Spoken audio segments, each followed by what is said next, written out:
A world with double interest rates. How does that look? Stay tuned. We're going to tell you more.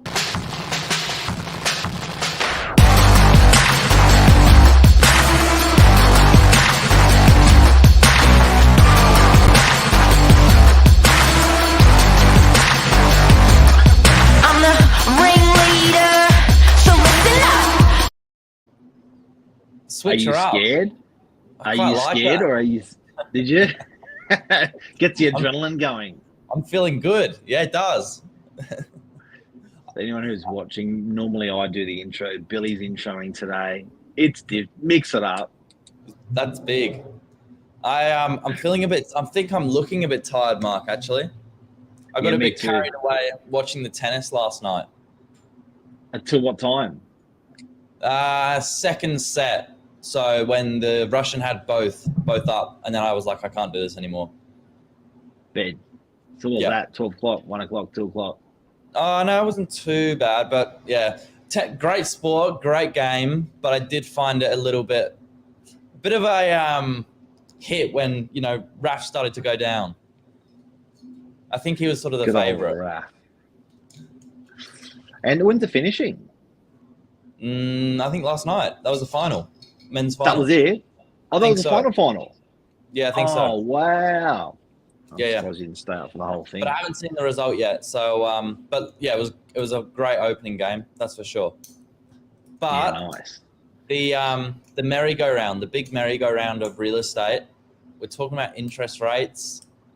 Yeah. This is a big call so tomorrow, for people that don't know, the Reserve Bank of Australia is meeting again to review what the coming weeks, months, 24 months looks like. It looks like there's going to be a big call around, how interest rates look. You reckon they're going up? They're certainly looking at it, because before, when we were sort of in the poo with COVID, they were talking about not changing interest rates or reviewing them until 2024. Then that sort of quickly changed to 2023. And here we are this week looking at, potentially moving the way we go forward. So it's big. Yeah, it's interesting that, look, I know the fixed rates are always a bit of a guide, and seeing those fixed rates, moving on those fixed rates in the last year or so has been, I think, alarming.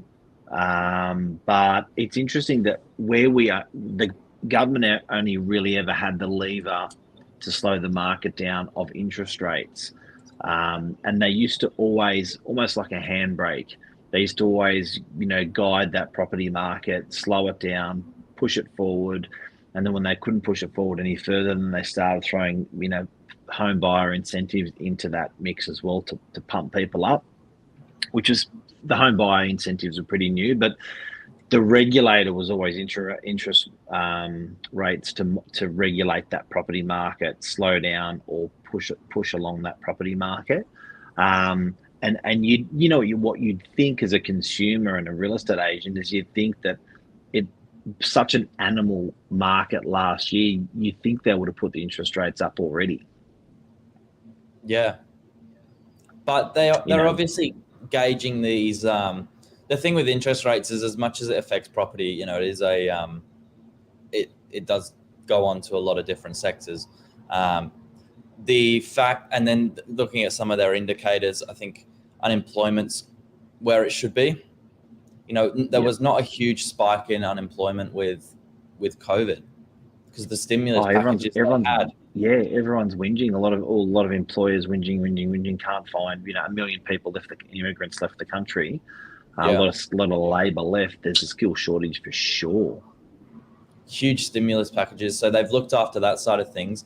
Maybe it is time that they have to start, pulling it back because, they've spent a lot of money. A bucket load. And also, don't forget that there's a lot of other levers that they've got this day and age to slow down that property market. So they've differentiated interest rates between investors and owner occupiers. USA market inflations are the one to watch. Yep. But they've used, 0.5% more, you get socked if you're an investor.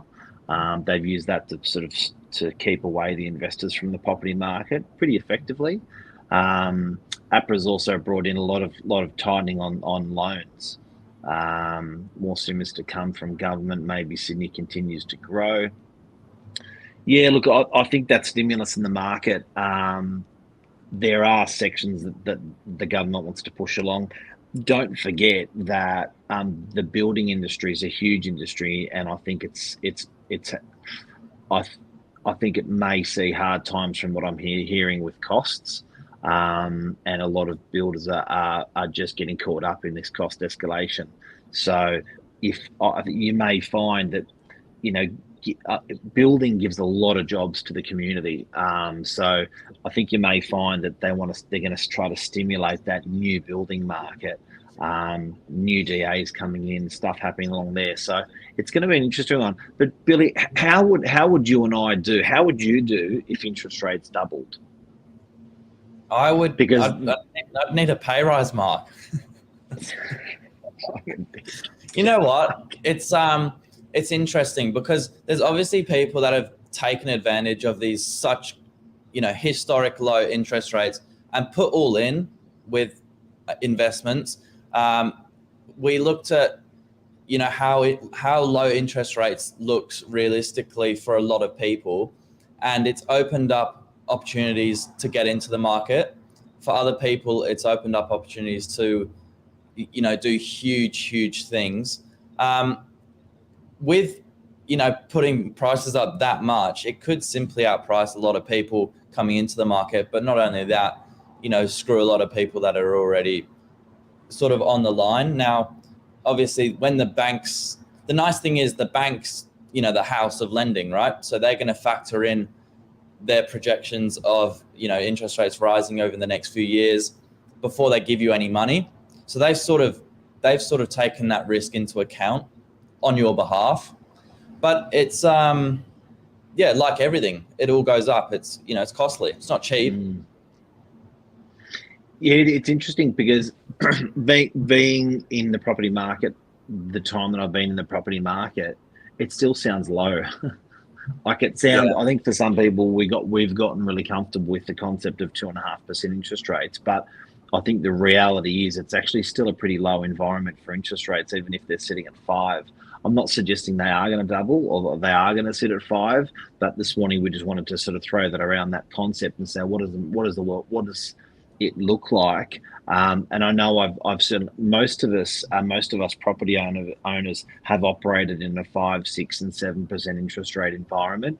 I think the question is, you know, how far have people leveraged themselves since these rates have gone to this low? And I don't think there's double or quadruple the amount of exposure out there to debt. If anything, we're sitting on, you know, debt levels relative to what we were, you know, 5, 10, 15 years ago. So I don't know. I think we could, again, I'm not suggesting it's going there, but I think that you may find that the average bear,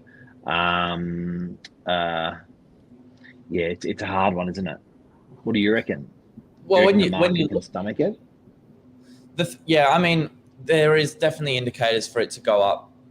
But in saying that, and I think we mentioned this in a previous episode, the nice thing, well, I suppose the reassuring thing, it's not nice, but the reassuring thing about it is they're only going to pull these levers when the market's strong, when the market can handle it, and when, you know, the people can actually, you know, afford to cover those changes.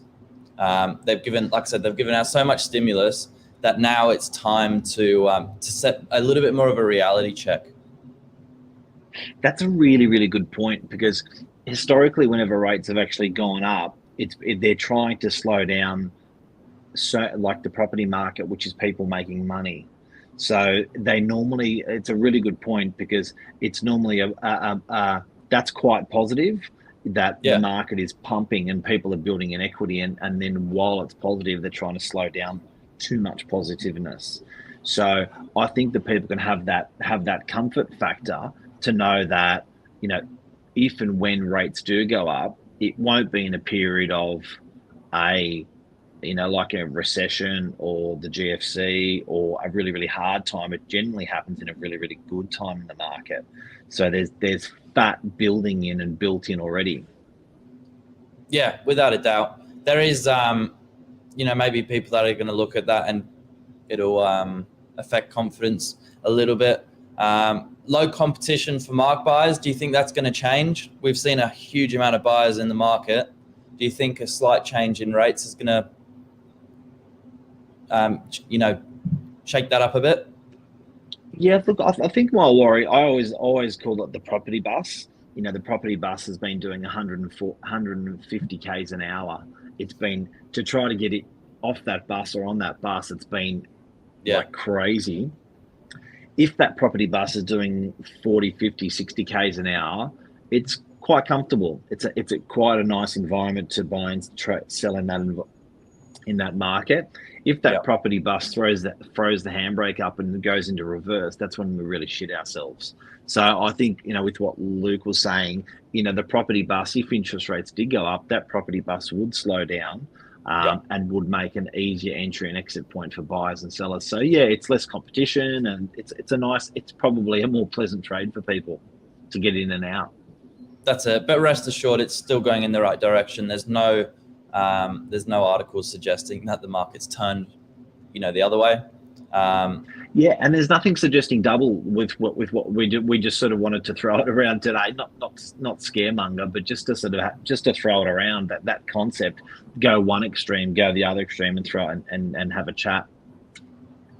Yeah, a lot of people saving cash. It seems to be that is almost the case. In another episode, we talked about people holding a lot of money in, all of their sort of savings in one place in an offset account and having their mortgages paid 4 years in advance. I mean, that is ridiculous. Yeah. I think the biggest thing to take away is that what's coming in the next week or two, even tomorrow with, what the RBA comes out with, is that it's a reflection of the market as a whole, which is good. All right. We're going to have a punt today. Are they going to go up tomorrow or level tomorrow? No, I think they're going to go up a tad, or they're going to, there's going to be some sort of news with it going up, but it's not going to double. I'm going level. You're going level. I'm going level, I reckon. All right, so we'll review that. Let's review it. But buddy, thank you very much, everyone. Interesting concept. Let us know your thoughts. Definitely, I think we've it's not like uncharted waters. If rates did go up, we've all operated in that environment of 3% or 4 or 5 or 6. And normally when these rates go up, it's normally to slope an incredibly fast property market. So it's not necessarily a bad thing. That's it. Can I roll the outro, Mark? Roll the outro. See you, everyone. Pleasure. See you, mate.